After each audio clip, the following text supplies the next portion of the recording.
ತುರುವೇಕೆರೆಯಲ್ಲಿ ಅದ್ದೂರಿ ವಿಶ್ವಕವಿ ಮಹರ್ಷಿ ವಾಲ್ಮೀಕಿ ಜಯಂತ್ಯೋತ್ಸವವನ್ನು ಆಚರಿಸಲಾಗಿದೆ.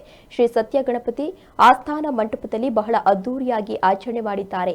ತುರುವೇಕೆರೆ ತಾಲೂಕು ಆಡಳಿತ ಹಾಗೂ ರಾಷ್ಟ್ರೀಯ ಹಬ್ಬಗಳ ಆಚರಣೆ ಸಮಿತಿ, ತಾಲೂಕು ಪಂಚಾಯಿತಿ, ಸಮಾಜ ಕಲ್ಯಾಣ ಇಲಾಖೆ, ಪಟ್ಟಣ ಪಂಚಾಯಿತಿ ಹಾಗೂ ವಿವಿಧ ಇಲಾಖೆಗಳ ಸಂಯುಕ್ತಾಶ್ರಯದಲ್ಲಿ ಶ್ರೀ ವಿಶ್ವಕವಿ ಮಹರ್ಷಿ ವಾಲ್ಮೀಕಿ ಜಯಂತ್ಯೋತ್ಸವವನ್ನು ಶ್ರೀ ಸತ್ಯ ಗಣಪತಿ ಆಸ್ಥಾನ ಮಂಟಪದಲ್ಲಿ ಬಹಳ ಅದ್ದೂರಿಯಾಗಿ ಆಚರಿಸಲಾಯಿತು.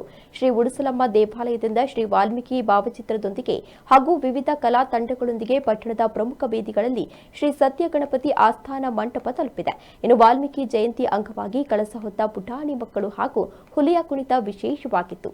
ಸಾಂಪ್ರದಾಯಿಕವಾಗಿ ಸಂವಿಧಾನ ಪೀಠಿಕೆ ಹೇಳುವ ಮುಖಾಂತರ ಆದಿಕವಿ ಮಹರ್ಷಿ ವಾಲ್ಮೀಕಿ ಅವರ ಭಾವಚಿತ್ರಕ್ಕೆ ಪುಷ್ಪ ನಮನವನ್ನು ಸಲ್ಲಿಸುತ್ತಾ ಜ್ಯೋತಿ ಬೆಳಗುವುದರ ಮೂಲಕ ತಾಲೂಕು ದಂಡಾಧಿಕಾರಿಗಳಾದ ಕುಂಜಿ ಅಹಮದ್ ರವರು ಅಧಿಕೃತವಾಗಿ ಕಾರ್ಯಕ್ರಮಕ್ಕೆ ಚಾಲನೆಯನ್ನು ನೀಡಿದರು.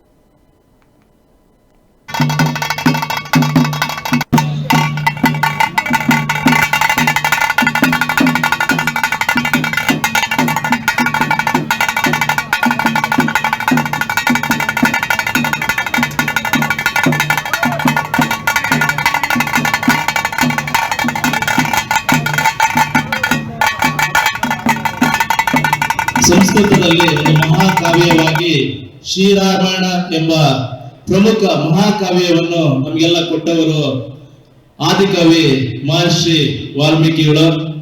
ಹಾಗಾಗಿ ಅವರಿಗೆ ವಿಶೇಷವಾದ ಸ್ಥಾನಮಾನ ಕೊಡ್ತೇವೆ. ಒಂದು ಸಂತರ, ಒಂದು ಆಧ್ಯಾತ್ಮಿಕ ಪುರುಷರ ಒಂದು ರೂಪದಲ್ಲಿ ನಾವೆಲ್ಲ ಸಮಾಜದವರು ಇವತ್ತು ನಾವು ಅವ್ರನ್ನ ಬಹಳ ಕೊಂಡಾಡ್ತೇವೆ, ಅವ್ರನ್ನ ಸ್ಮರಿಸ್ತೇವೆ. ಅವರ ಆದರ್ಶ ಗುಣಗಳನ್ನು ನಮ್ಮೆಲ್ಲರ ಜೀವನದಲ್ಲಿ ನಾವೆಲ್ಲ ಇಟ್ಕೊಳ್ತೇವೆ.